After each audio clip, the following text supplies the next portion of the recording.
ఓం శ్రీ గురుభ్యో నమః. నమో దేవ్యై మహాదేవ్యై శివాయై సతతం నమః. నమః ప్రకృత్యై భద్రాయై నియతా ప్రణతాస్మదాం. శృతిస్మృతిపురాణానాం ఆలయం కరుణాలయం. నమామి భగవత్పాదం శంకరం లోకశంకరం. ఇదానీం వయం ఏకసప్తతితమలహర్యాం ప్రవిశామః. మనం ఇప్పుడు 71వ సౌందర్యలహరి శ్లోకంలో ప్రవేశిస్తున్నాం. ముందుగా గంగా స్తోత్రంలో తృతీయ శ్లోకం. హరిపద పాద్యతరంగిణి గంగే హిమవిధుముక్తాధవళతరంగే దూరీకురు మమ దుష్కృతిభారం కురు కృపయా భవసాగరపారం. అద్భుతమైన ఛందస్సు, అద్భుతమైన సాహిత్యం. ఆయనకు ఆయనే సాటి.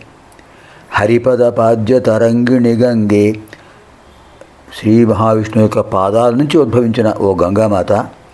హిమవిధుముక్త ధవళ తరంగే, చంద్రుడి వలె, మంచు వలె, చంద్రుడి వలె, ముత్యాల వలె ధవళమైన తరంగాలు కలిగి ఉన్నావు అమ్మ. దూరీకురు మమ దుష్కృతి భారం, నా దోషాలన్నీ తొలగించేసే తల్లి. కురు కృపయా భవసాగర పారం, ఈ సంసార సాగరంలోంచి నన్ను దయతో దాటించు తల్లి. నీ అనుగ్రహం ఉంటే సంసార సాగర తరణం లభిస్తుంది. హరిపద పాద్య తరంగిణి గంగే హిమవిధుముక్తాధవళతరంగే దూరీకురు మమ దుష్కృతి భారం కురు కృపయా భవసాగర పారం. ఇప్పుడు మనం 71వ లహరిలో ప్రవేశిస్తున్నాం.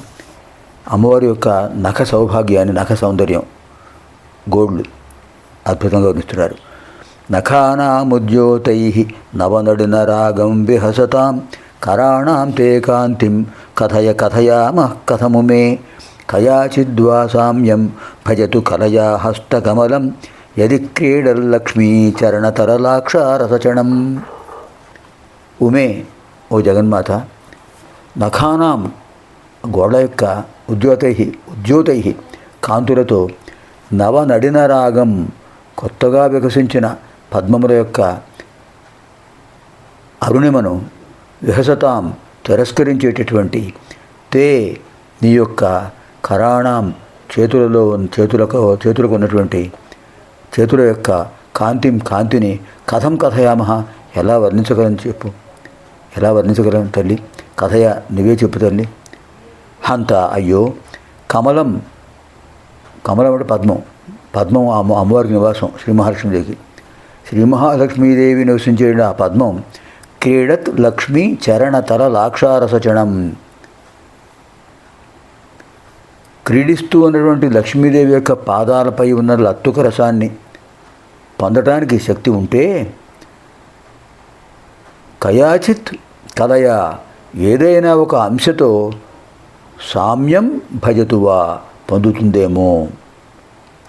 ఓ జగన్మాత, గోళ్ల కాంతులతో అప్పుడే వికసించిన పద్మముల యొక్క ఎర్రతనాన్ని తిరస్కరించేటటువంటి నీ చేతుల కాంతిని ఎలా వర్ణించగలమమ్మా? ఎంత సౌభాగ్యం అది, ఎంత సౌందర్యం. అయ్యో జగన్మాత, పద్మంలో నివసిస్తుంది కదా లక్ష్మీదేవి, ఆమె పాదాలకు లత్తుకు రసం పూస్తుంటారు, లాక్షారసం.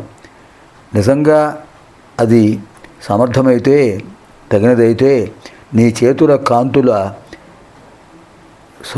సౌందర్యంతో ఏమాత్రం పోలిక పొందుతుందా? పొందునో లేదో, పోలిక పొందుతుందో లేదో అంటే అర్థం ఏమిటి?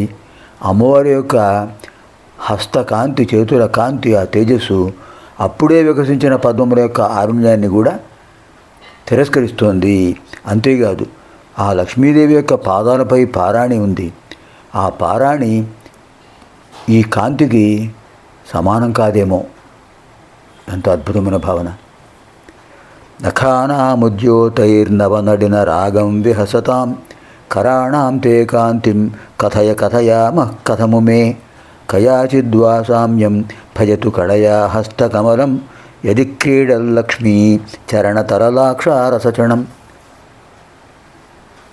పునర్మిలామः ఆగామిని కార్యక్రమే.